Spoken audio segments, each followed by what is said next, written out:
March મહિનાથી corona મહામારીનો ઉપદ્રવ શરૂ થયો.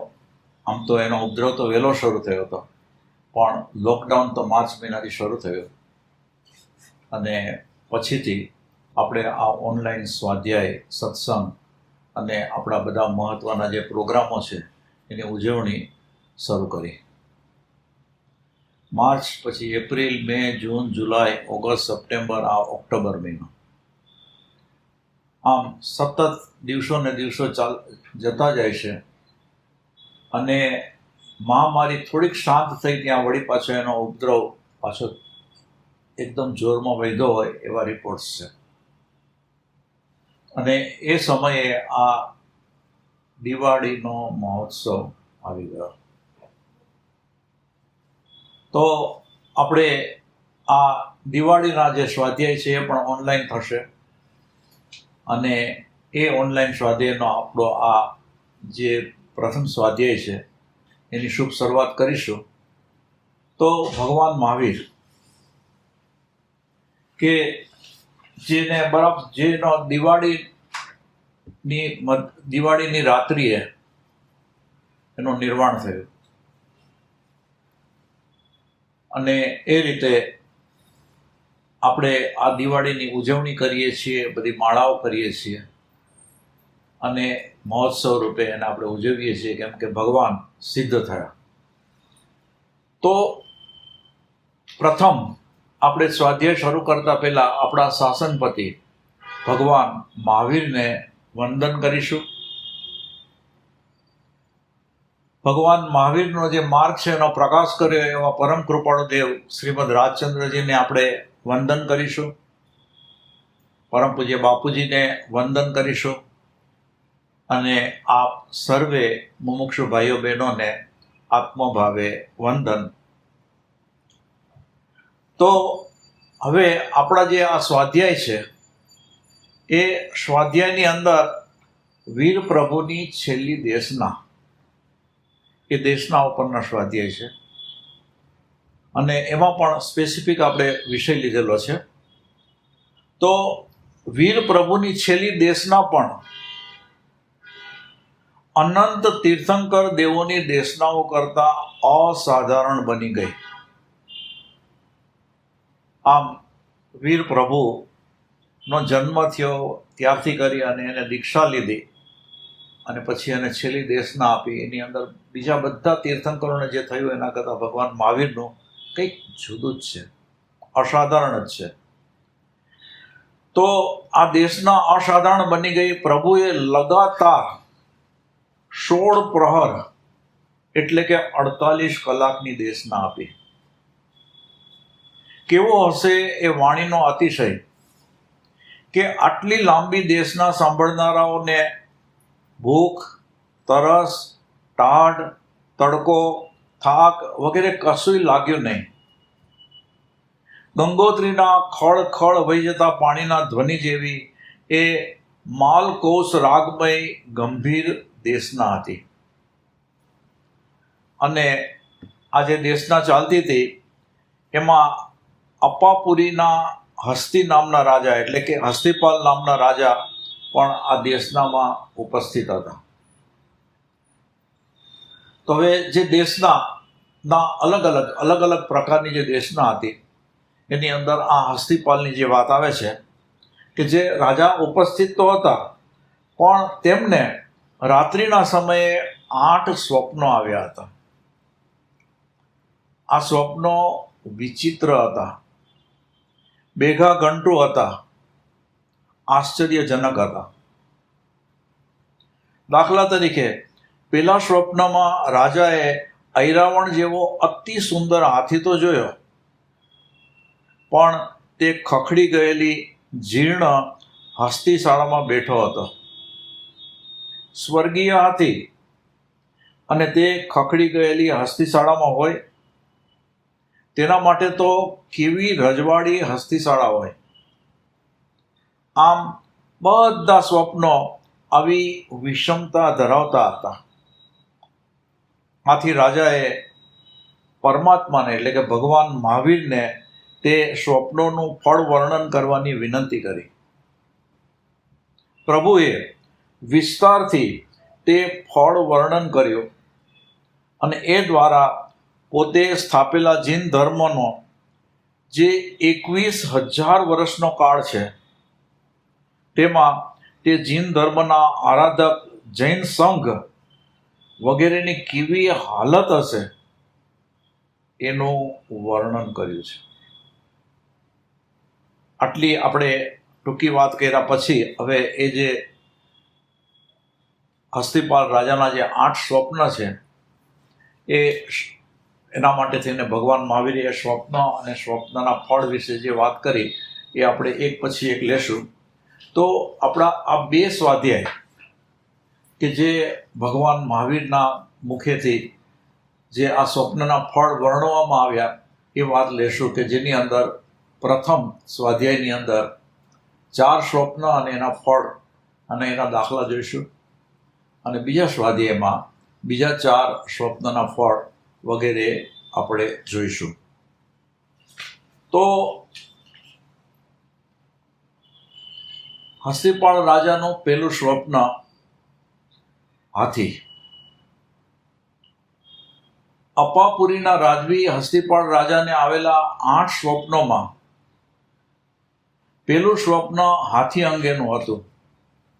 આ હાથી દેવોના રાજા ઇન્દ્રના ઐરાવણ હાથી જેવો અતિ સુંદર હાથી હતો. પણ આઘાતની વાત એ હતી કે આવો સુંદર હાથી ખખડી અને જીર્ણ થઈ ગયેલી હસ્તિશાળામાં રહ્યો હતો. આવા સુંદર હાથી માટે રજવાડી ઠાઠવાળી હસ્તિશાળા હોવી તો જોઈએ ને. દેવાધિદેવે આ સ્વપ્નના ફળનું વર્ણન કરતા કહ્યું કે હવે આપણે આ હાથી કે જે ખખડી ગયેલી હસ્તિશાળામાં એ નિવાસ કરે છે એ સ્વપ્નનું ફળ ભગવાન મહાવીર કહી રહ્યા છે. આપણે બધા પંચમ કાળની અંદર આપણો બધાનો જન્મ પંચમ કાળમાં થયો છે અને કાળની કેવી અસર છે અને એ કાળની અસર કેવી વર્તશે એ બધી વાત ભગવાન મહાવીર હવે આ 8 સ્વપ્નોની અંદર જણાવશે કે સમય કેવો ખરાબ ને ખરાબ થતો જાય છે. તો દેવાધિદેવે આ સ્વપ્નના ફળનું વર્ણન કરતા કહ્યું કે મારા પ્રકાશેલા જૈન ધર્મના 21,000 વર્ષના કાળમાં ઐરાવણ હાથી જેવા સુંદર રીતે વ્રતોના પાલક શ્રાવક અને શ્રાવિકાઓ થશે ખરા, પરંતુ તેઓ જટ દીક્ષા લેશે નહીં. એના બદલે એવો સંસારમાં જ પડ્યા રહેવાનું પસંદ કરશે. હવે આ ફળ કે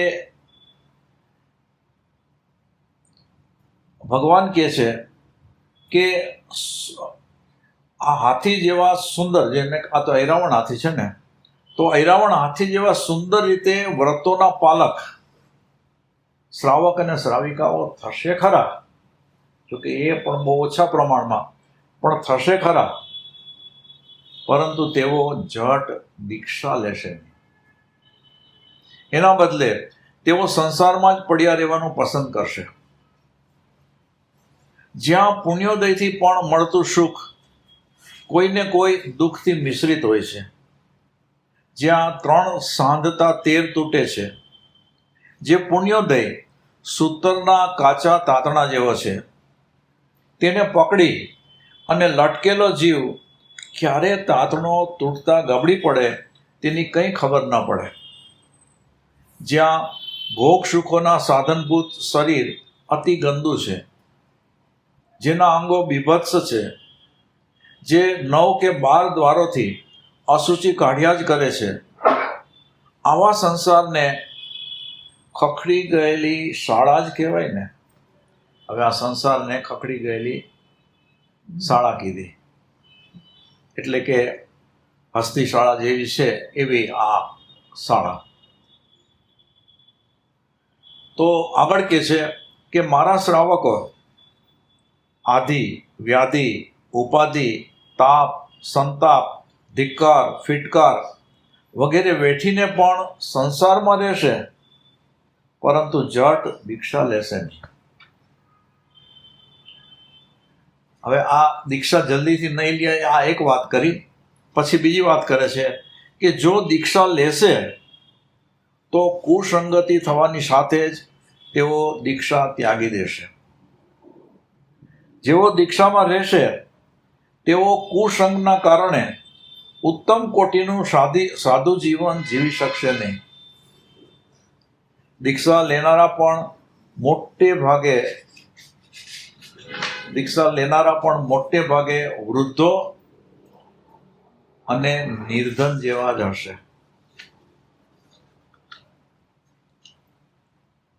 હવે દીક્ષા કોણ લે? તો કે અત્યારના બધાના મનમાં આવે ને તો મોટી ઉંમર થાય એ દીક્ષા લે, અથવા તો જેની પાસે સંપત્તિ નથી એ દીક્ષા લે. તો આવા લોકો દીક્ષા લેશે.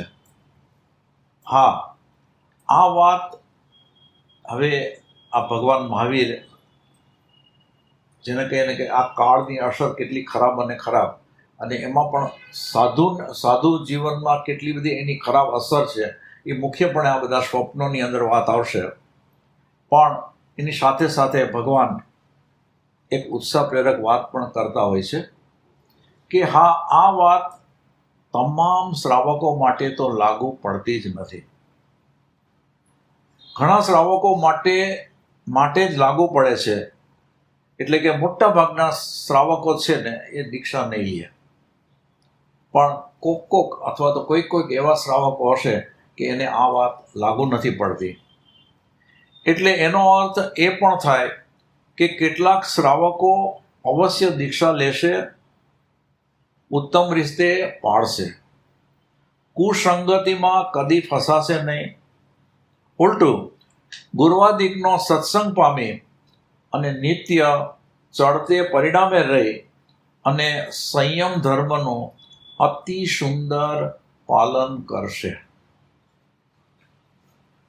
તો હવે આ તો કોક શ્રાવકની વાત થઈ કે જે ભલે આવો કાળ છે પણ એ પોતાનું આત્મકલ્યાણ તો સાધશે જ. એટલે કે સંસારનો ત્યાગ કરી અને આત્મકલ્યાણ તો સાધતા જ રહેશે.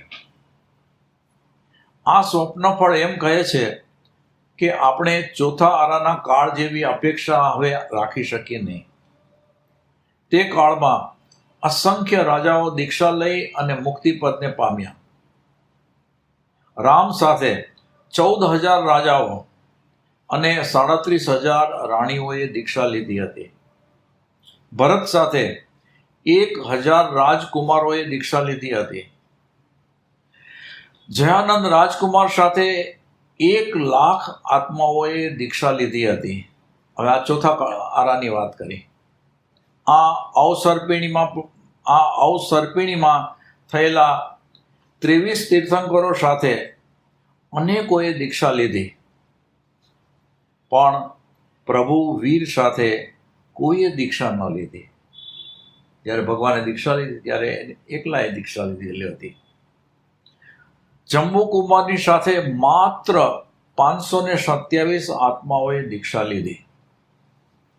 તો ભૂતકાળમાં ઘણા બધા દીક્ષિતોએ સિંહની જેમ દીક્ષા લીધી, સિંહની જેમ દીક્ષા પાળી. આજે તેવા આત્માઓ ખૂબ થોડા મળે. બાકી તો સિંહની જેમ દીક્ષા લઈ અને શિયાળ જેવા થઈ જનારા દીક્ષિતોના ટોળા તમને જોવા જ મળશે. શિયાળની જેમ દીક્ષા લઈને શિયાળની જેમ દીક્ષાકાળ પસાર કરનારાઓની સંખ્યા ઘણી મોટી હોઈ શકે. આમાં મુખ્ય કારણ ગ્રહસ્થોનો કુસંગ તો ખરો જ, પરંતુ સાવ શિથિલ કે ભ્રષ્ટ થઈ ગયેલા સાધુઓનો કુસંગ પણ એક કારણ ખરું. આ બધું જાણ્યા બાદ ઉત્તમ પ્રકારના ખાનદાન દીક્ષિત આત્માઓએ બહુ સાવધાન રહી દીક્ષિત જીવન જીવવું જોઈશે. પરમાત્મા નેમિનાથના શાસનકાળમાં પણ આ સ્વપ્નના વર્ણનને સાર્થક કરે તેવી ઘટના બની છે. હવે આ નેમિનાથ ભગવાન વખતે પણ જે અત્યારના ભગવાન મહાવીર સ્વપ્ન કહે છે ને, એવી ઘટના જે બની એ ઘટનાનો દાખલો આની અંદર આપે છે કે જ્યારે દ્વૈપાયને જ્યારે દ્વૈપાયન દેવે દ્વારિકાનું દહન કરવાનું નક્કી કર્યું ત્યારે તેણે 56 કરોડ યાદવોને આકાશીય ઉદ્ઘોષણા કરીને જણાવ્યું કે જે આત્મા પરમાત્મા નેમિનાથજીની પાસે દીક્ષા લેવા ઈચ્છતો હોય તેને હું આ હોનારતમાંથી ઉગારી લઈશ. જે દીક્ષા લેશે એને. ન માની શકાય તેવી વાત છે કે માત્ર એક જ યાદવે દીક્ષા લેવાની ભાવના વ્યક્ત કરી. 56 કરોડ યાદવો એમાંથી એક જણે દીક્ષા લેવાની ભાવના વ્યક્ત કરી અને દ્વૈપાયને તેને ઉગારી લીધો. પછી આખી દ્વારિકા ચારે બાજુથી સળગાવવામાં આવી. સૌ જીવ બચાવવા માટે નાશ ભાગ કરવા લાગ્યા. તેમને પકડી અને દ્વૈપાયને આગમાં હોમી દીધા. હવે આમ બધાને એ આગમાં હોમતો ગયો, પણ બચવા દીધા માત્ર શ્રી કૃષ્ણ અને તેમના મોટા ભાઈ બળદેવને. આ બે જણને જેને બચવા દીધા, બાકી બધાને બાળી નાખ્યા. ના, તેમના એક પણ સ્વજનને નહીં. ભોગ સુખમાં કેવી સુખશીલતા કે માનવ ભવને સફળ કરી દેતી ભાગવતી પ્રવજ્યા લેવા માટે જીવો તૈયાર ન થયા. અનુકૂળતાનું અર્થિત્વ અને પ્રતિકૂળતાનું દ્વેષિત્વ જ આમાં મુખ્ય કારણ છે. તો હવે દીક્ષા ન લેવી એની અંદર આ અનુકૂળતાનું અર્થિત્વ અને પ્રતિકૂળતાનું દ્વેષિત્વ. એટલે જીવનને તો શરીર સુખ જ જોઈએ છે.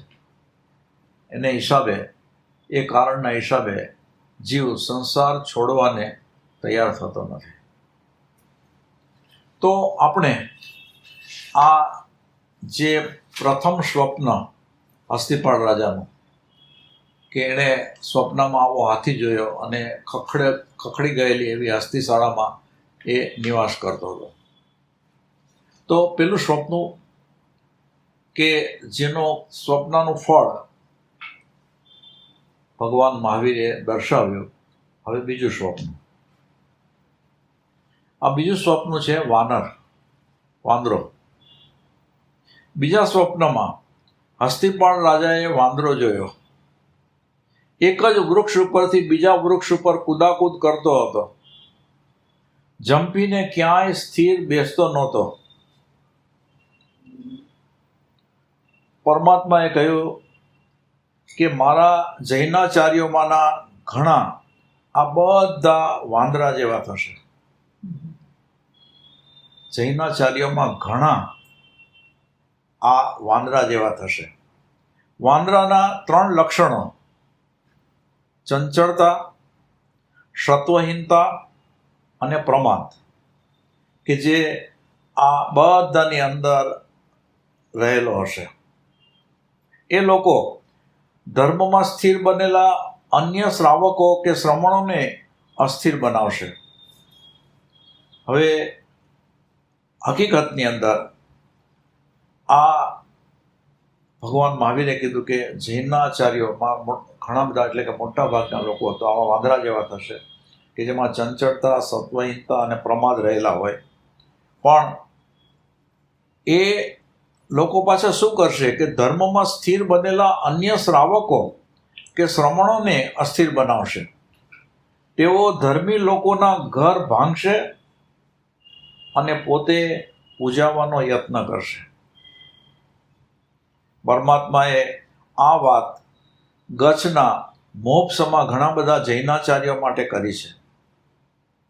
કેટલી આઘાતજનક આ વાત ગણાય. તીર્થંકર દેવની ગેરહાજરીમાં જેમને તીર્થંકર સમાન ગયા છે એવા જૈનાચાર્યોની આવી હાલત તો ઘટી શકે. ફરીથી લો છું કે તીર્થંકર દેવની ગેરહાજરીમાં જેમને તીર્થંકર સમાન કયા છે તેવા જૈનાચાર્યોની આવી હાલત તો ઘટી શકે જો તેઓ આ પદની લાયકાત નહીં હોવા છતાં એ જ પદે ચડી બેઠા હોય. વળી એવું બને કે એવી લાયકાત હોવા છતાં હલાહલ કડીકાળના પ્રભાવે તેમની આવી મનોદશા થઈ જતી હોય. આ કાળની અસર પણ એમના ઉપર થતી હોય. હાય, ઉત્તમ જીવોની પણ હાલત કાળની થપ્પડે કેટલી હદે અધપતન, ફરીથી લઉં છું કે હાય, ઉત્તમ જીવોની પણ હાલત કાળની થપ્પડે કેટલી હદે અધપતન પામી જતી હશે. જૈનાચાર્ય તો અત્યંત ગંભીર હોય, સત્વશાળી હોય અને વ્રત પાલનમાં અત્યંત અપ્રમત હોય. આનાથી ઉલટી હાલતનું જીવન એ આઘાતજનક કહેવાય. હવે આમ આ સ્વપ્ન ફળ વાંદરો, અને જે સ્વપ્નમાં એને વાંદરો જોયો તો એનું ફળ ભગવાને કીધું. ફળ કીધા પછી હવે આ દાખલા આપે છે. આમ તો એમાંનો આ દાખલો કે જરા થોડો આપણે લંબાણથી છે, કે જેમાં સિદ્ધસેન દિવાકરની વાત છે કે સિદ્ધસેન દિવાકર સુરીજી જેવા ઘણા મહાન અને ઘણા મોટા જૈનાચાર્ય પણ વ્રત પાલનમાં કેવા પ્રમાદી બની ગયા હતા. સમ્રાટ વિક્રમાદિત્ય એમના પરમ ભક્ત હોવાથી, હવે આ સિદ્ધસેન દિવાકર સુરી, તો આ વિક્રમાદિત્ય એમના ભક્ત હતા. તો એ સમ્રાટ વિક્રમાદિત્ય એમના પરમ ભક્ત હોવાથી તેમણે આપેલી રત્નજણિત સુવર્ણમય પાલખીમાં તેઓ બેસવા લાગ્યા હતા. હૃષ્ટપુષ્ટ ભોય લોકો એમને ચાર બાજુથી ઉપાડતા હતા. રોજ રાજાના મહેલમાં ઉપદેશ આપવા માટે જાય ત્યારે ભક્ત વર્ગ એમના નામનો જય જયકાર કરતો હતો. એના નામને મસ મોટા વિશેષણોથી નવાજેશ થતી હતી. હવે આ વાત જે થઈ તો એમાં એમના જે ગુરુદેવ વૃદ્ધ વાદીદેવ સુરી, કે એ ગુરુ વૃદ્ધ વાદીદેવ સુરીજી તો અજ્ઞાતવાસમાં કે ઉપવનમાં રહી અને સાધનામાં લીન બની ગયા હતા. સુયોગ્ય શિષ્ય મળ્યા બાદ તેના માથે જીન શાસનના રક્ષણનો બધો ભાર નાખી દઈ અને કોઈ પણ વડીલ આંતર સાધનામાં વિલીન થઈ જાય તે સહજ છે. કેમ કે આ વૃદ્ધ વાદીદેવ સુરી કે જેમને આ સિદ્ધસેન દિવાકરને બધો ભાર સોંપી અને પોતે તો પોતાની સાધનામાં એકાંતમાં ચાલી ગયા હતા. પરંતુ જ્યારે પોતાના શિષ્યના ઉપરયુક્ત પ્રમાદની ગુરુદેવને ખબર પડી ત્યારે તેમને ભારે દુઃખ થયું. અવ્યક્ત રૂપે વેશ ધારણ કરી એક ભોયને ખસેડી અને તેની જગ્યાએ ગોઠવાઈ ગયા. હવે એમના ગુરુ શિષ્યને કોઈ રીતે જાગૃત કરવા માંગતા, એટલે પોતે ભોય જે આ પાલખી ઉપાડનાર જે ભોય કહેવાય ને, એ ભોયને ખસેડીને પોતે એની જગ્યાએ પાલખી ઉપાડવા લાગ્યા.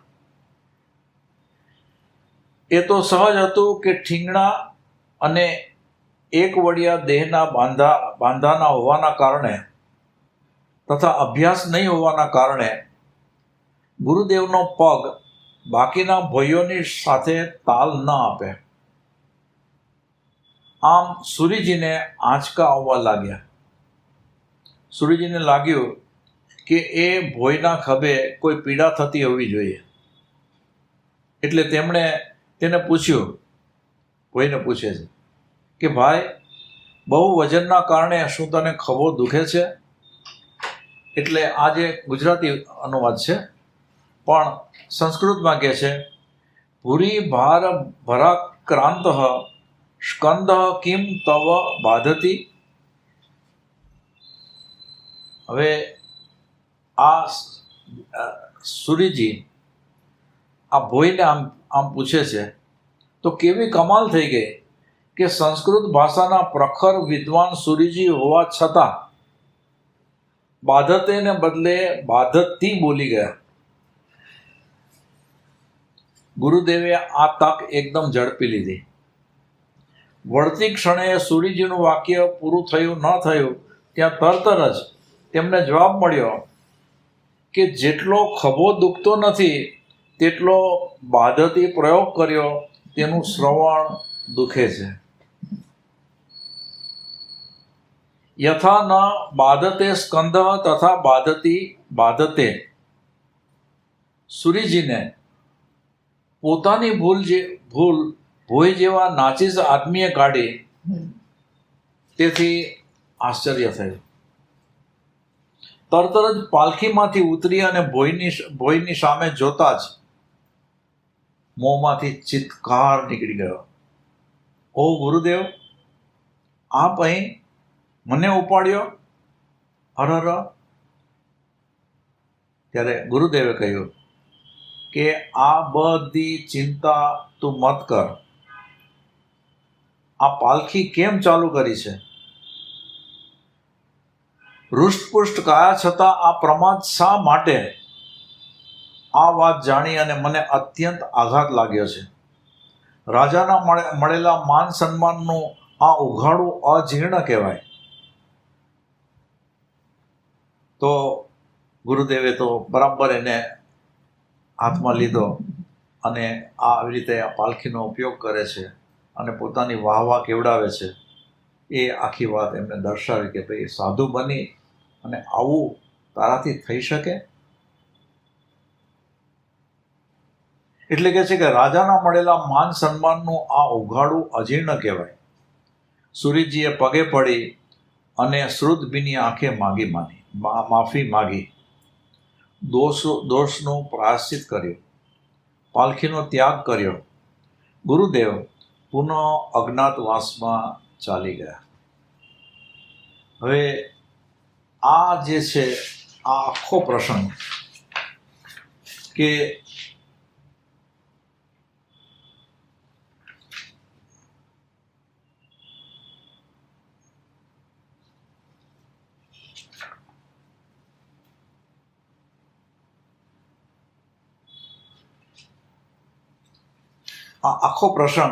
કે જેમાં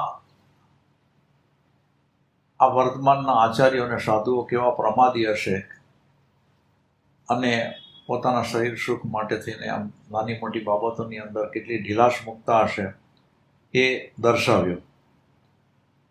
તો આવા તો આ એક સ્વપ્નો છે એના ફળની અંદર ભગવાને દાખલા આપેલા છે.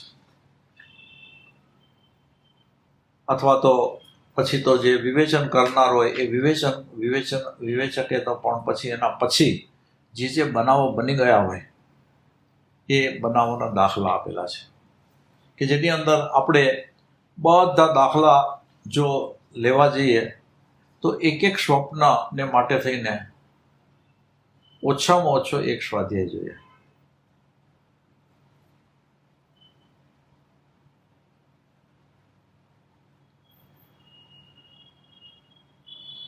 એટલે આપણે બધા દાખલા ન લેતા એક દાખલો, આમ તો બીજા છે હજી આપણે લેશું ખરા પણ થોડા દાખલા ઓછા કરી નાખીશું.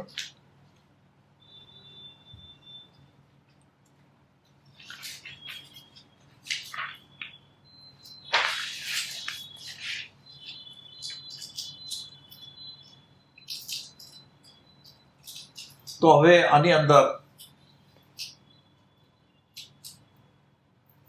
જે તીર્થંકર ભગવાન પછી શાસન ચલાવે છે એવા આચાર્યો અને સાધુ ભગવંતો, એની પણ આવી પરિસ્થિતિ હોય તો શ્રાવકોની તો શું સ્થિતિ હોય. એટલે આપણે બીજા બધા દાખલા છોડીને આમાં આગળ જોઈએ કે જ્યારે મુનિઓની આવી દશા હોય તો શ્રાવકોની આવી દશા કેટલી બધી હદે હોય. પૂજ્ય સાગરાનંદ સુરીજી મહારાજ સાહેબે શ્રાવકોને ઉદ્દેશીને કહ્યું છે કે તેમની હાલત પણ વાનર જેવી ચંચળ રહેવાની. જ્યાં સુધી સ્વાર્થની વાત ન આવે ત્યાં સુધી તેઓ ધર્મમાં એકદમ સ્થિર, સત્વપૂર્ણ અને વ્રતમાં અપ્રમત્ત રહેશે. પણ સ્વાર્થની વાત આવશે તો બધા ધર્મ પડતો મૂકી અને ભાગવા માંડશે. અને આના ઉપર તેમણે જે દ્રષ્ટાંત આપ્યું છે એ દ્રષ્ટાંત હવે જોઈએ. કોઈ રાજા પોતાના મિત્ર રાજાને ત્યાં મહેમાન થયો. ત્યાં તેણે 2 મોટા વાંદરા જોયા. તેઓ રાજસભામાં સિંહાસને બિરાજતા રાજાની 2 બાજુએ એકેકી મસાલ લઈને ઊભા રહેતા હતા. હવે રાજા સિંહાસન ઉપર બેઠા હોય ને એક વાંદરો મસાલ લઈને એક બાજુ ઊભો હોય, બીજો વાંદરો મસાલ લઈને બીજી બાજુ ઊભો હોય. આ દ્રશ્ય મહેમાન રાજાને અપૂર્વ અને આહલાદક લાગ્યું. પોતાને ઘેર આવી અને તેમણે એવા જ 2 વાંદરાને તાલીમ આપી અને સિંહાસનની 2 બાજુએ ખડા કર્યા. ઘણા દિવસો સુધી સરસ ચાલ્યું. એક દિવસ પાકી કેરીના કરંડિયા લઈ અને કોઈક માણસ આવ્યો. તેને રાજાની સામે કરંડિયાની કેરીઓનો ઢગલો કરી અને તેને ભેટ કરી. રાજા પ્રસન્ન થયા. પેલા 2 વાનરોને કેરી જોતા જ મોંમાંથી પાણી છૂટી ગયું. તેમણે સળગતી જીવતી મસાલો રાજા ઉપર ફેંકી દીધી અને કેરી ઉપર તૂટી પડી. રાજા બિચારો જોતામાં બળી મર્યો. તો શ્રાવકોના ધર્મ ધ્યાન આ વાંદરા જેવા હોય. ઘર, ધંધો, બાબો કે પત્ની યાદ ના આવે ત્યાં સુધી ધર્મ. કોઈ પણ સ્વાર્થની વાત આવે કે ધર્મ અભરાય ઉપર. બધી ચતુરાઈ કે બધી તાકાત પોતાના સ્વાર્થને, ઘરબાર વગેરેને જરાય ધક્કો ન લાગે ત્યાં સુધી જ વાપરવાની. આ એક દાખલો આપ્યા પછી હવેનો જે દાખલો છે કે સાધ્વી સરસ્વતી શ્રીજીના રૂપને કારણે રાજા ગર્દભીલ કામુક બન્યો અને તેનું અપહરણ કરી અને અંતઃપુરમાં બેસાડી દીધી. આનો સજ્જડ પ્રતિકાર કરવા માટે કાલકસુરીજીએ જૈન સંઘ ભેગો કર્યો. સંઘના લોકોએ જોયું કે મહારાજની સાથે જોડાય અને જો ધર્મ યુદ્ધ લડીશું તો રાજા આપણને મારી નાખશે અથવા તો ઘરબાર લૂંટી લેશે. મહારાજને તો પાછળ કોઈ સંસાર નથી એટલે એમની વાત જુદી છે. આપણાથી થોડું મહારાજાના કહેવાથી કૂદી પડાય. તો હવે સાધ્વીજીને રાજા પોતે પોતાના અંતઃપુરમાં મૂકી દે છે. આ કાલકસુરી એ જે મોટા આચાર્ય છે એને શ્રાવકને બધાને ઊભા કર્યા કે તમે આની સામે કંઈ ને કંઈ બળવો કરો. પણ બધા શ્રાવકો તો રાજાની બીકે કંઈ કરી શક્યા નહીં. એટલે બધા શ્રાવકોએ મહારાજને ચોખ્ખી ગુજરાતી ભાષામાં એ ધર્મયુદ્ધમાં જોડાવાની સાફ ના પાડી દીધી. સુરીજીને ખૂબ આઘાત લાગ્યો. તેઓ મહાસત્વશાળી જૈન આચાર્ય હતા. હવે આ મહાસત્વશાળી જૈન આચાર્યની વાત છે. તે શક દેશમાં ગયા. મહા મુસીબતે શક રાજને રીઝવ્યો અને તેના દ્વારા યુદ્ધ લાવી અને ગર્દભીલને પદભ્રષ્ટ કરાવી અને સાધ્વીજીને મુક્ત કરાવડાવી. એટલે આમાં કોઈક આચાર્ય એવા શક્તિશાળી હોય કે શાસન વિરુદ્ધ કાર્ય થતા હોય તો એની સામે પણ પડી અને કોઈ પણ રીતે એ જે ખોટું કામ થયું હોય એને સુધારી દેતા હોય. એવા પણ દાખલા હોય છે. હવે કહે છે કે હાલનો સમય તો વિશેષ કપરો છે. ગૃહસ્થો ધર્મરક્ષાની વાતમાં જરા પણ ઝંપલાવા તૈયાર નથી. તેમની અર્થ અને કામ લાલસા વધુ પડતી ભયાનક બની છે. તેમાંથી બહાર નીકળવા માટે તેઓ બિલકુલ તૈયાર નથી. તેઓ ધર્મ માટે મરવાય માગતા નથી અને જીવવા પણ માગતા નથી. તેઓ વૃદ્ધ વયે પણ ધંધામાં રાચ્યા પાચ્યા રહેશે, પણ કોઈ ધર્મસ્થાનનો વહીવટ સંભાળવા કદી તૈયાર નહીં થાય. તેઓ નવરા ધૂપ રખડ્યા કરશે, પરંતુ ધાર્મિક ક્ષેત્રમાં મળેલા દાનની રકમની ઉઘરાણી કરવા કદી નહીં જાય. ધર્મનું ઘણું ભણ્યા હશે, પણ નવરા હશે તોય પાઠશાળામાં જઈ અને કલાક જેટલો સમય પણ બાળકોને ગાથા આપવા નહીં જાય. અરે, પોતાના જ સંતાનોને ધાર્મિક સંસ્કારો આપવા માટે પણ ગંભીર નહીં બને. 4 દીકરા હશે તો એકાદ દીકરાને સંયમના માર્ગે જવાની પ્રેરણા કદી નહીં કરે.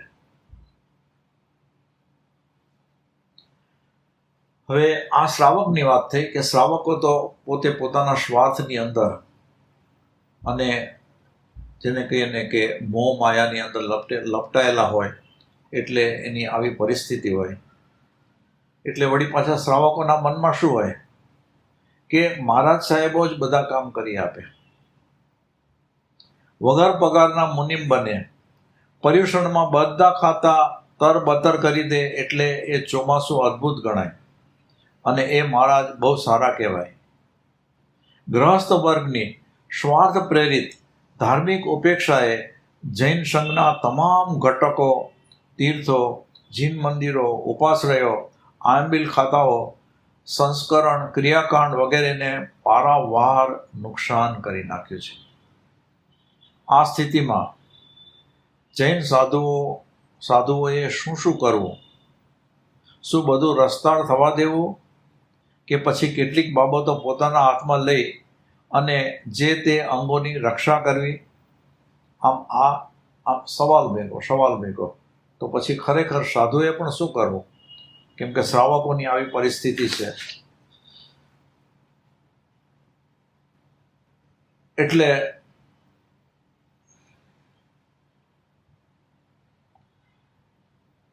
ભગવાન મહાવીર, એટલે આની અંદર તો જે સાધુઓએ આપત્તિના સમયની અંદર શ્રાવકો કે જે આપત્તિને દૂર કરવા માટે તેને તૈયાર ન હોય, તો એવા ઘણા બધા આચાર્યો છે કે એને પોતે પોતાની શક્તિથી એ આપત્તિને દૂર કરી, જૈન શાસન ઉપર આવતી મુશ્કેલીઓ છે એ મુશ્કેલીઓને દૂર કરી. પણ શ્રાવકો તો કોઈ પણ રીતે એમને સહકાર આપવા તૈયાર ન હોય.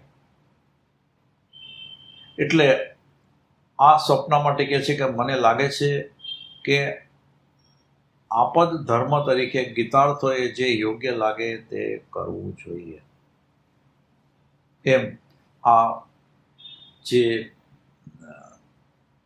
8 સ્વપ્નનું વિવેચન કર્યું એમનો આ ઓપિનિયન છે કે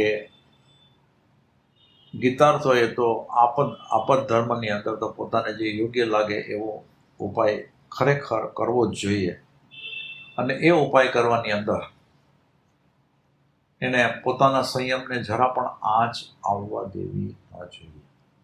બરાબર સંયમ ધર્મનું પાલન કરતા આ મુશ્કેલી દૂર કરવાનો એને પ્રયત્ન અને પુરુષાર્થ કરવો જોઈએ.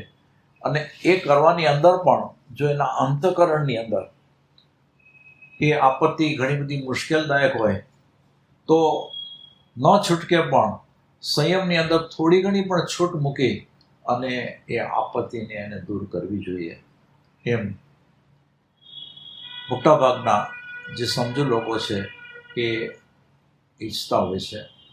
અને એવા સમર્થ આચાર્યો પણ કોક સમર્થ આચાર્યો પણ જોવા મળતા હોય છે. આમ આપણે આ જે રાજાનું આવેલું જે બીજું સ્વપ્ન વાનર, કે એમણે જે સ્વપ્નમાં વાંદરો જોયો અને એનું ફળ ભગવાને કીધું, એ ફળ અને આપણે એના દાખલા જોયા. હવે ત્રીજું સ્વપ્ન આપણે જોઈએ. ત્રીજું સ્વપ્ન ક્ષીર વૃક્ષ. ત્રીજા સ્વપ્નમાં રાજા આસ્તિપાળે અતિ સુંદર વૃક્ષ જોયું. અતિ સુંદર. તેમાંથી દૂધ ઝરતું હતું, તેથી તે ક્ષીર વૃક્ષ કહેવાતું હતું. આ ક્ષીર વૃક્ષને ચારે બાજુથી કૂતરાઓએ ઘેરી લીધું હતું. આ સ્વપ્નમાં જોઈએ છે. આગળના બે પગ ઝાડને અડેલી અને તેઓ દૂધ ચાટતા હતા અને બીજા કોઈને એ વૃક્ષ પાસે ફરકવા દેતા નહોતા. આ કૂતરાઓનું કામ.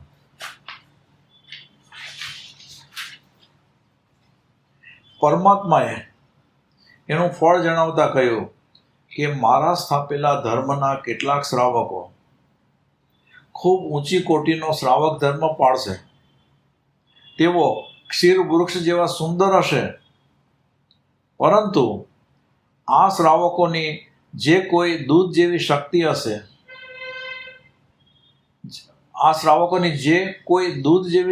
હશે, ધનની, સંતાનોની, સત્તાની કે બુદ્ધિની, તે બધી કૂતરા જેવી સ્વાર્થી, લોલુપી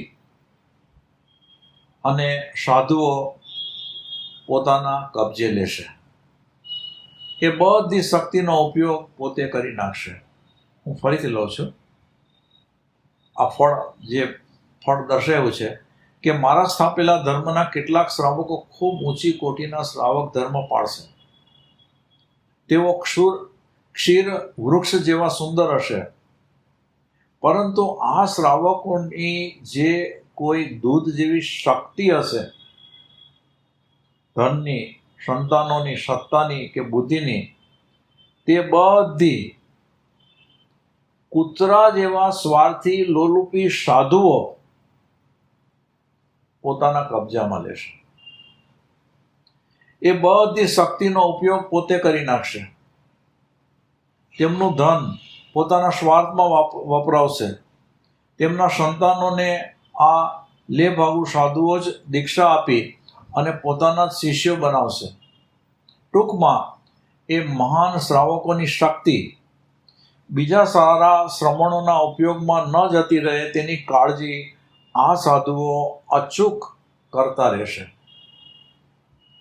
આવા માત્ર વેશધારી સાધુઓની સંખ્યા મારા સ્થાપેલા જીન ધર્મમાં ઘણી મોટી હશે. વર્તમાન કાળમાં ચારે તરફ જોતા આ વીરવાણી એકદમ 100% સાચી પડતી જણાય છે. કેટલાય સાધુઓએ પોતાનું અંધશ્રદ્ધાળુ ભક્ત મંડળ તૈયાર કર્યું છે. તે ભક્તો પણ તે ગુરુની પાછળ જ પાગલ બન્યા છે. તેઓ બીજા સુસાધુની પાસે કદી જતા પણ નથી. ગુરુઓ તેમને જવા દેતા પણ નથી. તેમની જ પાસે દીક્ષિત બનતા બાળકો, યુવાનો વગેરેની દીક્ષિત જીવનની હાલત બિલકુલ સારી જણાતી નથી. ભક્તાણીઓ પણ મર્યાદા ઓળંગી અને ગુરુ સાથે વ્યવહાર કરતી દેખાય છે.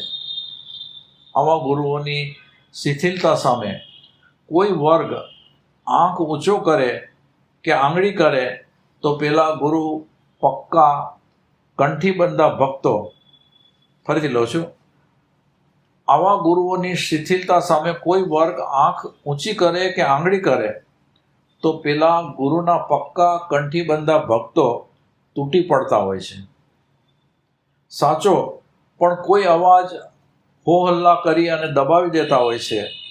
એ લોકો સુસાધુને જ કુસાધુ જાહેર કરે છે, સાબિત કરે છે, અને આથી સુસાધુને એટલે કે સારા સાધુને પુષ્કળ સહન કરવું પડે છે.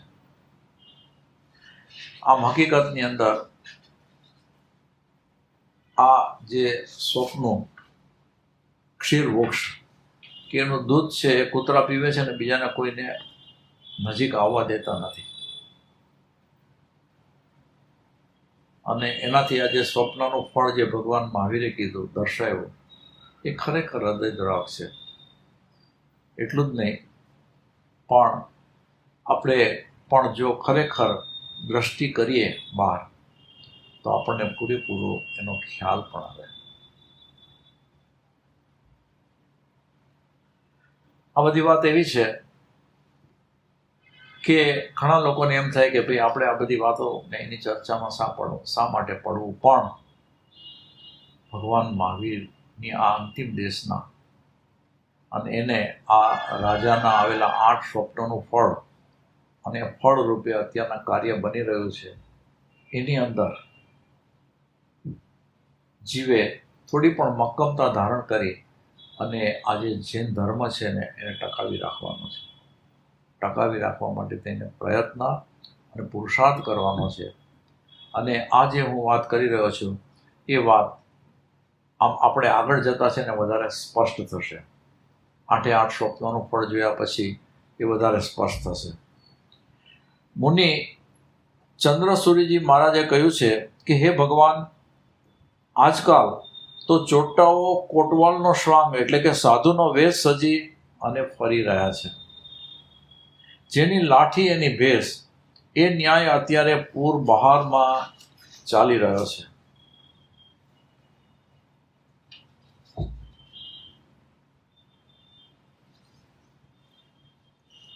હવે આનો જે દાખલો આપ્યો છે કે ભક્તોને પોતાના કબજે લઈ અને સાધુ પોતાનો મઠ મજબૂત કરે, સારાઓની સામે મોરચો માંડે, સારાઓને ખૂબ સતાવે અને પોતે નિષ્ઠુરપણે એ બધું જોયા કરે. આમાં મોક્ષનું લક્ષ્ય ક્યાં રહ્યું? સંયમ ધર્મનો પક્ષ ક્યાં રહ્યો? વિક્રમ સંવત 1653ની સાલમાં તપગચ્છમાં મુક્તિસાગર અને નેમસાગર નામના 2 સાધુઓ થયા. હવે આ જે વસ્તુ બની ગઈ 1653માં, એ દાખલો અહીંયા હવે રજૂ કરે છે. તેઓ લબ્ધિસાગર ગણીના શિષ્યો હતા. નેમસાગરજી તો સારા સાધુ હતા, પણ મુક્તિસાગરજી ખૂબ માની એટલે કે એની અંદર માન નામનો કસાય બળવાન હતો. વિજયસેન સુરીજીએ બંનેને પન્યાસપદ ઉપર આરૂઢ કર્યા હતા. મુક્તિસાગરજી વધુ પડતા મહત્વાકાંક્ષી હતા. મોક્ષનું લક્ષ્ય ચૂકી ગયા હતા. ભક્તોનું જૂથ બનાવવા માટે તેમણે દોરા ધાગાની હાટડી ખોલી હતી. એક દી સુરતના ચાતુર્માસ દરમિયાન સુરતના શાંતિદાસ ઝવેરી તેમની પાસે આવ્યા. સંતાન પ્રાપ્તિ માટે કંઈક કરી આપવા વિનંતી કરી. પોતાને સંતાન નહોતા થતા એટલે આ સૂરીને કીધું કે સંતાન પ્રાપ્ત થાય એવું મને કંઈક કરી આપો. મુક્તિસાગરજીએ કહ્યું કે 6 માસનો મારે જપ કરવો પડશે. જપ પૂર્ણાહુતિના દિવસે સવારે 5 વાગે તમે હાજર થજો. મારી બાજુમાં રખાયેલા પાટલા ઉપર બેસી જજો. થોડી વારમાં નાગ આવશે, તમારા શરીર ઉપર ચડશે. તમારા મોંમાંથી તમે જીભ કાઢી અને તેની જીભને અડાડી દેજો. નાગની જીભ અને આ શેઠ પોતાની જીભને અડાડવાની. આ બધા સમય દરમિયાન હું તમને કોઈ સૂચના આપીશ નહીં. જો આ બધું બરોબર થશે તો તમને સંતાન પ્રાપ્તિની સાથે બીજું ઘણું બધું મળશે. શાંતિદાસ ઝવેરીએ બધું માન્ય રાખ્યું. આ બાજુ 6 માસનો જપ પૂરો થયો. શાંતિદાસ ઝવેરી ગમે તે કારણે હાજર થવાનું ચૂકી ગયા. તેમની જગ્યાએ અમદાવાદના શાંતિદાસ શેઠ યોગાનુયોગ વહેલી સવારે બરોબર 5 વાગે તે સ્થળે આવ્યા. તે મહારાજને વંદન કરવા આવ્યા હતા. બારણે આવી અને ઉભેલા શેઠને મહારાજે કહ્યું કે શાંતિદાસ છો ને? સમયસર આવી ગયા, પાટલે બેસી જાઓ.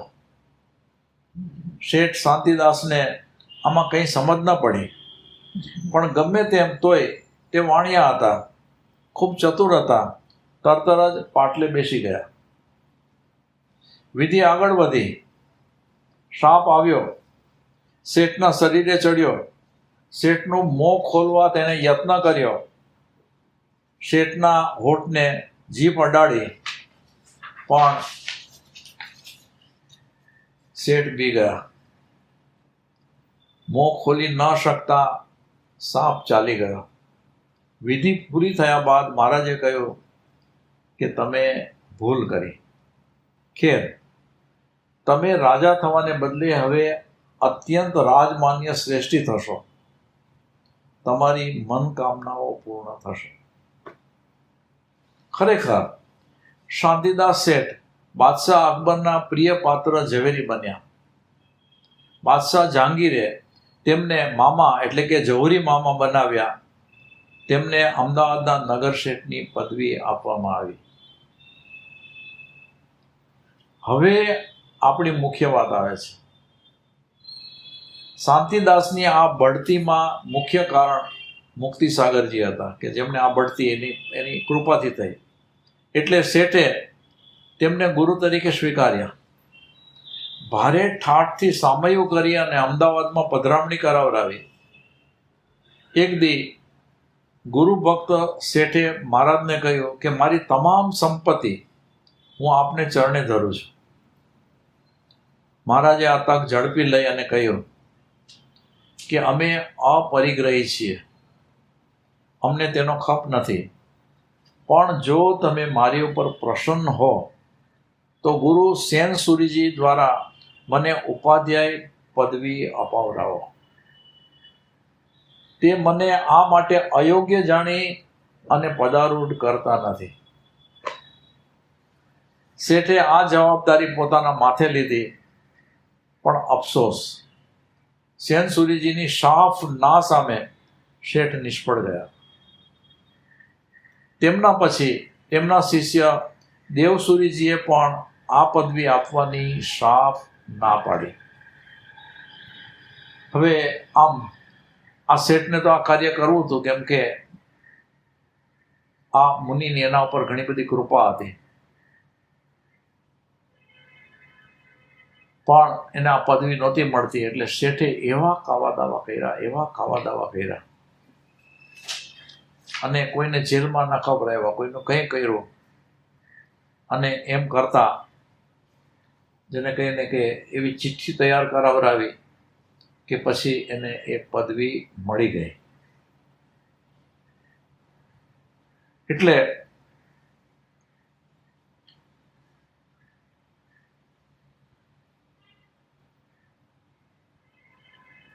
એટલે એમને આ જે પદવી છે, જેમ કે પરબીડીઓ મળતા શેઠ ખુશખુશાલ થઈ ગયા અને ખંભાતના શેઠ નજરકેદમાંથી તરત મુક્ત. આજે કાવા દાવાની વાત છે કે જે મેં ન લીધી, ટૂંકાણમાં પતાવી દીધી. પણ મુક્તિસાગરજીના માથે અમદાવાદ સંઘે વાક્ષેપ કરીને ઉપાધ્યાય પદ ઉપર એને આરૂઢ કરી દીધા. આ પછી આ ઉપાધ્યાયે પોતાના પરમ ભક્ત શાંતિદાસ શેઠને કબજામાં લઈ અને જૈન સંઘમાં ઘણી કડવાશ પેદા થાય તેવી પ્રવૃત્તિઓ કરી. કડવા મત અને તપાગચ્છના શ્રાવકો વચ્ચે મોટો ઝઘડો થઈ ગયો. રાધનપુરમાં એ બાબતમાં ઘણું તોફાન થયું. મામલો કોર્ટે ગયો. દેવાદિદેવે ત્રીજા સ્વપ્નના ફળ વર્ણનમાં જે વાત કરી કે મારા સાધુઓ શ્રાવકોને ઘેરી વળી કબજે લઈ અને ઘણી ધમાલ કરશે, એ વાત કેટલી બધી અહીં સાચી પડેલી જોવામાં આવે છે.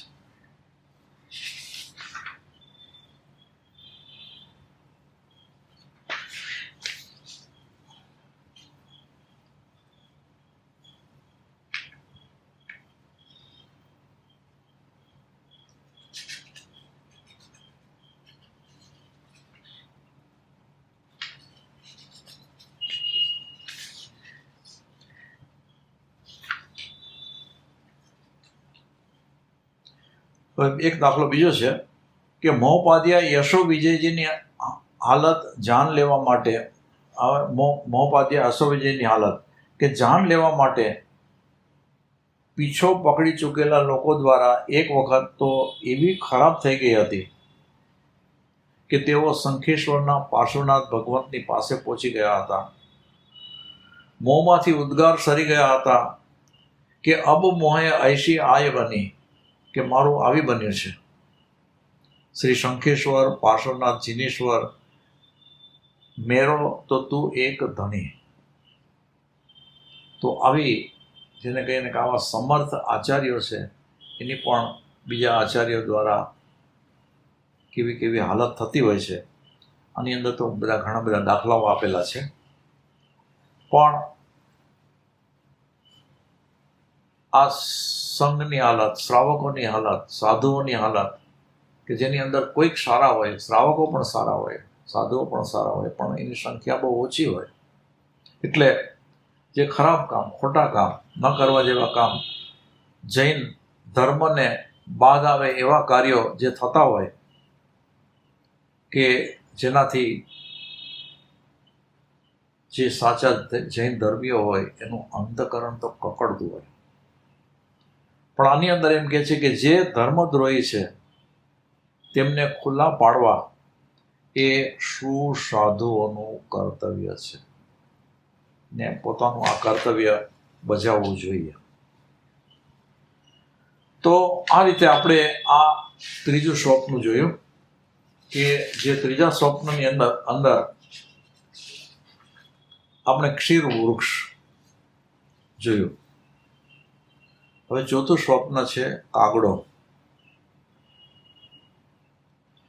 તો ચોથા સ્વપ્નમાં હસ્તિપાળ રાજાએ કાગડો જોયો હતો. આ કાગડો નિર્મળ જળમાં હોવા છતાં તેનું પાણી પીવાને બદલે તેનો ત્યાગ કરી અને ગંદા પાણીના સરોવરે ગયો અને તે ગંદુ પાણી પીવા લાગ્યો.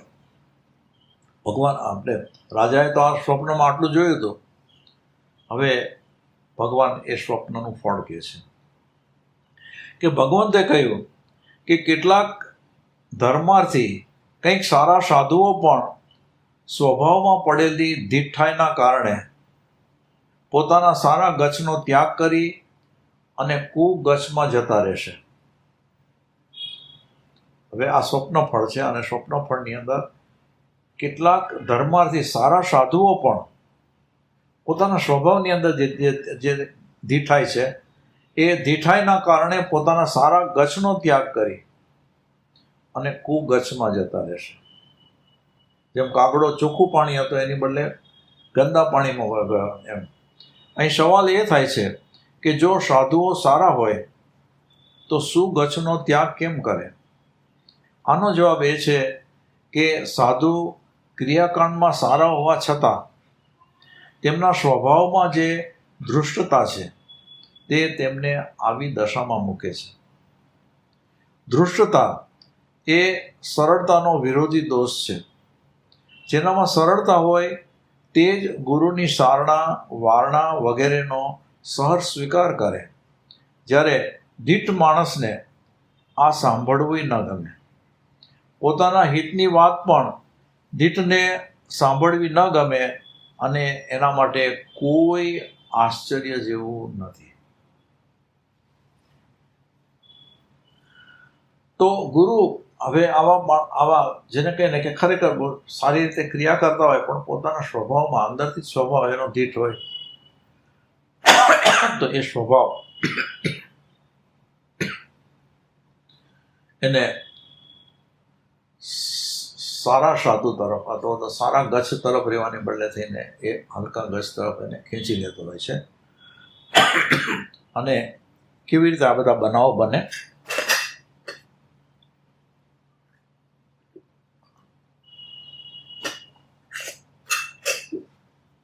કે ગુરુ જરાક સારણા કરે ત્યાં આ મુનિઓ છંછોડાઈ જાય, ગુરુનો ત્યાગ કરી દે.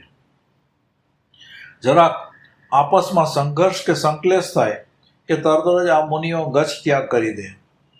ગચ્છવાસના અઢળક લાભો ગુરુ બતાડે, ગચ્છ ત્યાગના જીવલેણ નુકસાનો બતાડે, કૃતજ્ઞતા દોષોની ભયંકરતા બતાડે, પણ તેમનો ધૃષ્ટતા ગુણ કશું સાંભળવા ન દે કે સ્વીકારવા ન દે. આવા સાધુઓને અન્ય ગચ્છોમાં પ્રવેશ પણ મળી જાય. સરખે સરખાની દોસ્તીના ન્યાયે કુગચ્છોમાં તેમને સહેલાઈથી પ્રવેશ મળે અને એ બધા ભેગા થઈ અને પાછા શું કરે? સુગચ્છની વિરુદ્ધમાં પુષ્કળ પ્રચાર કરે.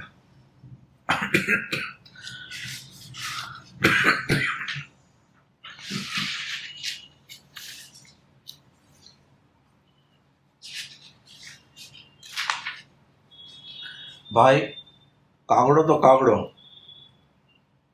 જ્યાં કશોય ડાઘ ન હોય ત્યાં ચાંચ મારી મારી અને ચાંદુ પાડી દેવાની એની તાકાત. અસદારો પણ કરવું એને રમતની વાત. ગચ્છમાં કાંઈ ને કાંઈક તો દોષ હોય જ, કેમ કે આ તો હલાહલ કડીકાળના કાતિલ પ્રભાવમાં સપડાયેલું મુનિત્વ છે. મુનિત્વ કેવું છે તો કે હલાહલ કલીકાળના કાતિલ પ્રભાવમાં એ સપડાયેલું છે. એની પાસે ધનના અણગારના કે સ્થૂલભદ્રજીના સંયમની આશા તો ક્યાંથી રાખી શકાય? ક્યાં ધનના અણગારનો સંયમ, ક્યાં સ્થૂલભદ્રજીનો સંયમ? એની આપણે કથા જોઈએ તો આપણને ખ્યાલ આવે કે કેવો અદ્ભુત સંયમ હતો, અને વર્તમાનમાં એવો સંયમ તો મુનિઓ ક્યાંથી રાખી શકે? વળી એટલે કે બધાની વાત નથી, પણ મોટા ભાગના લોકો કે જેમાં ચારિત્રની અંદર ખૂબ શિથિલતા આવી ગયેલી હોય છે. વળી ખુદ પરમાત્માએ વર્તમાનકાલીન ઊંચામાં ઊંચી કક્ષાના શ્રમણોનું ચારિત્ર પણ ખરડાયેલું અને અતિચાર ભરપૂર કહ્યું છે. આવી સ્થિતિમાં પણ દોષોના તીવ્ર પશ્ચાતાપના કારણે તે સાધુઓ 6, 7મા ગુણસ્થાને કે પહોંચી શકતા હોય છે. હવે આમ જેને કહે ને કે આ બધું, આટલી બધી ખરાબી હોય, બધું હોય, પણ ભગવાન શું કહે છે કે આવી સ્થિતિમાં પણ જો પોતાના દોષનો તીવ્ર પશ્ચાતાપ કરે સાધુઓ, જ્યારે એને બધી સાચી વાતનો ખ્યાલ આવી જાય અને જે કંઈ પણ એનાથી દોષો પાપ દોષો થઈ ગયા હોય એનો તીવ્ર પશ્ચાતાપ કરે, તો એના કારણે સાધુ 6 અથવા તો 7મા ગુણ સ્થાનક સુધી પણ પહોંચી જઈ શકતા હોય છે. દોષો હોવા એ તો કાળ સહજ બાબત બની રહે છે. સુગચ્છના દીઠ સાધુઓ કુગચ્છમાં દાખલ થઈ અને સુગચ્છની નબળાઈઓ જાહેર કરે, એમ કરવામાં ગૌરવ અનુભવે, એ નબળાઈઓને લાંબી પોળી કરી અને જૈન સંઘમાં ફેલાવે. જૈન સંઘના ભોળા લોકો તે વાતને સાંભળી અને ભડકી જાય. સુગચ્છના સુસાધુઓ તરફ અણગમો વ્યક્ત કરે, તેમની નિંદા પણ કરે. આ બધું થાય તેમાં તે દીઠ સાધુઓને ઘી કેળા મળ્યા જેટલો અપૂર્વ આનંદ થાય. કેટલી બધી કૃતજ્ઞતા,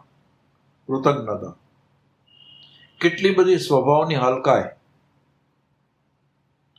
હવે આટલી વાત કર્યા પછી કહે છે સબૂર. આ બધું જાણીને કોઈ મનથી હેરાન થશો નહીં. જ્યારે પરમાત્માએ આવી નિયતિ પ્રકાશી છે ત્યારે હવે આમાં આશ્ચર્ય પામવા જેવું કશું રહેતું નથી. ભગવાને જ આ વાત ભાખેલી છે. વળી આવા સાધુઓ 80% છે, બાકીના જે 20% છે તે તો ખૂબ ઉત્તમ કક્ષાના છે. બસ આ વાત કે ભલે મોટો ભાગ છે એ કુસાધુ છે, અથવા તો આખો વર્ગ કુવર્ગ છે, પણ સારો વર્ગ પણ છે, ભલે નાનો છે, ઓછો છે. એટલે વળી આવા સાધુઓ 80% છે, બાકીના જે 20% છે તે તો ખૂબ ઉત્તમ કક્ષાના છે. આ વાત પણ પ્રભુએ જ જણાવી છે. તો આપણે તેમનો જ આદર કરવો, ગૌરવ કરવું, બહુમાન કરવું એ જ આપણું એકમેવ કર્તવ્ય બની રહે છે. આ કાળમાં આ ધરતી ઉપર માત્ર ગંદા પાણીરૂપ વાવડીઓ એટલે કે કુગચ્છો જ રહેવાની છે એવું તો પ્રભુએ નથી કહ્યું. તેમણે તો ઘટાદાર વૃક્ષોથી ઘેરાયેલી, ઠંડા મજેના નિર્મળ પાણીથી ભરપૂર, હૃદયને અત્યંત આહલાદક સુંદર વાવડીઓ એટલે કે સુગચ્છોનું પણ અસ્તિત્વ હોવાનું જ્યારે જણાવ્યું છે, ત્યારે આપણે તેવા સુંદર ગચ્છોનું શરણ શા માટે ન લેવું? પેલા કુગચ્છોની નિંદાઓ કરવાને બદલે ઉપેક્ષા જ કેમ ન કરવી? જૈન ધર્મના કુગચ્છોની જેમ જૈન ધર્મની બહારના કેટલાક કુસ્થાનો પણ છે. જૈન ધર્મના કુગચ્છોની જેમ જૈન ધર્મની બહારના કેટલાક કુસ્થાનો પણ છે કે ધૃષ્ટતા ભરેલા સાધુઓ પોતાના સુગચ્છના શારણાદિના કારણે, સંકલેશાદિના કારણે જેમ કુગચ્છમાં ચાલ્યા જાય તેમ કુસ્થાનોમાં પણ ચાલ્યા જાય એ સંભવિત છે. હાલમાં એવા કેટલાક કુસ્થાનકો જોવા મળે છે. હવે આમ જૈન ધર્મની બહારની વાત આવી ગયા, અથવા તો જૈન ધર્મની અંદરમાં પણ અલગ અલગ રીતેની વાત આવી કે કોઈ એક ગચ્છમાં ભોગ સુખો માણવાની વાતમાં કોઈ પણ પ્રતિબિંબ નથી, ભોગ સુખ માણવામાં કોઈ પણ પ્રતિબંધ નથી, ઉલટું બેફામપણું છે. સંભોગ દ્વારા સમાધિનું આત્મસુખ પામવાની બેકાર વાતો કરવામાં આવી છે. કેટલાક એકાંતે નિશ્ચયવાદી વિચારકોના મઠોને પણ કુસ્થાન કહી શકાય. તીર્થંકર દેવોને સાવ ગૌણ બનાવી દઈને તેમને પ્રરૂપેલા ક્રિયાકાંડ વિભાગોની ઉપેક્ષા કરી અને કેટલાક મતો શરૂ થયા છે તે પણ કુસ્થાન કહી શકાય. કેટલાક ક્રમિક સાધનાની કઠોરતાનો ત્યાગ કરી અને સીધા વિતરાગ બનવાની વાતો કરનારા પંથોનો પણ, ફરીથી લઉં છું, કેટલાક ક્રમિક સાધનાની કઠોરતાનો ત્યાગી અને સીધા વિતરાગ બનવાની વાતો કરનારા પંથોને પણ કુસ્થાન કહી શકાય. આવા કુસ્થાનોમાં દેહ કષ્ટ ઓછું હોવાથી, ક્રિયાકાંડ નહિવત હોવાથી, ગુરુ તત્વ માથે નહીં હોવાના કારણે સ્વચ્છંદતા મળતી હોવાથી સુગચ્છની કડકાઈઓ વગેરેથી કંટાળી ગયેલા સારા પણ સાધુઓ તેમાં ચાલ્યા જાય છે. ત્યાં જવાનું સૌથી મુખ્ય કારણ તેમને મળતી મોટાઈ, સ્વચ્છંદતા અને સુખશીલતાપણાનું પોષણ છે. આવા સાધુઓને પરલોકની ભીતિ અને પાપ ભીરુતા ન રહ્યા હોય તે સ્વાભાવિક છે, કેમ કે આ ભીતિ અને ભીરુતા દૂર થાય તો જ તેઓ દીઠ બની શક્યા હોય. આમ આપણે આ ચોથું સ્વપ્ન કે જે આપણે પૂરું કર્યું, કે જે આ સ્વપ્નની અંદર કાગડો, એ સ્વપ્નની વાત છે. તો આમ હકીકતની અંદર આ જે સ્વાધ્યાય છે એ સ્વાધ્યાય આપણે જેમ જેમ વાંચતા જઈએ, કરતા જઈએ, અને એની જે બધી એની અંદર દર્શાવેલી જે બધી વાતો છે કે જે ભગવાન મહાવીરે ફળ રૂપે જણાવેલી છે, અને પછી તો વિસ્તાર કરી અને સારા આચાર્યોએ વિવેચન કરી અને દાખલા દલીલ સાથે એ બધાની સમજણ આપેલી છે. તો હકીકતની અંદર આ બધી વાત સાંભળ્યા પછી મનની અંદર કોઈ પણ વિપરીત ભાવ લાવ્યા વગર આ 8 સ્વપ્નના ફળ ને બરાબર વિચારવાના છે. એ વિચારવાના છે એટલા માટે કે આ કાળની સામે આપણે આપણું આધ્યાત્મિક ઘડતર કરવાનું છે, અને એ ઘડતર કરવાની અંદર આપણી આજુબાજુ ઘણા બધા વિઘ્નો, ઘણી બધી મુશ્કેલીઓ, ઘણી બધી તકલીફો હોય, પણ એ બધાનો સામનો કરી અને આપણું ઘડતર આપણે કોઈ પણ રીતે સાધવાનું છે. અને એના માટે થઈને આ 8 સ્વપ્ન કે જેના ફળ તરીકે અત્યારના આ વર્તમાનમાં આ કાળમાં ભગવાન મહાવીરને થયા અને 2500 વર્ષ ઉપરનો જે સમય થયો, આપણે બધું જોઈ શકીએ છીએ. આપણી નજરની સામે આની અંદરની ઘણી વાતો આપણને જોવાતી હોય છે. એમાં મુખ્યપણે કરી અને સાધુઓની વાત છે, અને સાથે સાથે શ્રાવકોની પણ વાતો જોડાયેલી છે. એટલે આપણે એ બંને વાતો ઉપર બરાબર અભ્યાસ કરવાનો છે. તો આજના સ્વાધ્યાયની અંદર અત્યારના આપણે આ જે હસ્તિપાળ રાજાના જે 8 સ્વપ્નો છે એમાંના 4 સ્વપ્નો આપણા સ્વાધ્યાયની અંદર પૂરા કર્યા. અહીંયા આપણે સ્વાધ્યાય પૂરો કરીએ છીએ અને પાછો હવે કાલનો જે સ્વાધ્યાય છે એની અંદર બીજા ચાર જે સ્વપ્ન છે એનું સ્વપ્ન અને એનું ફળ દાખલા દલીલ સાથે આપણે સ્વાધ્યાયની અંદર લેશું. તો અત્યારના હું વિરમું છું. સદગુરુ દેવ કી જય.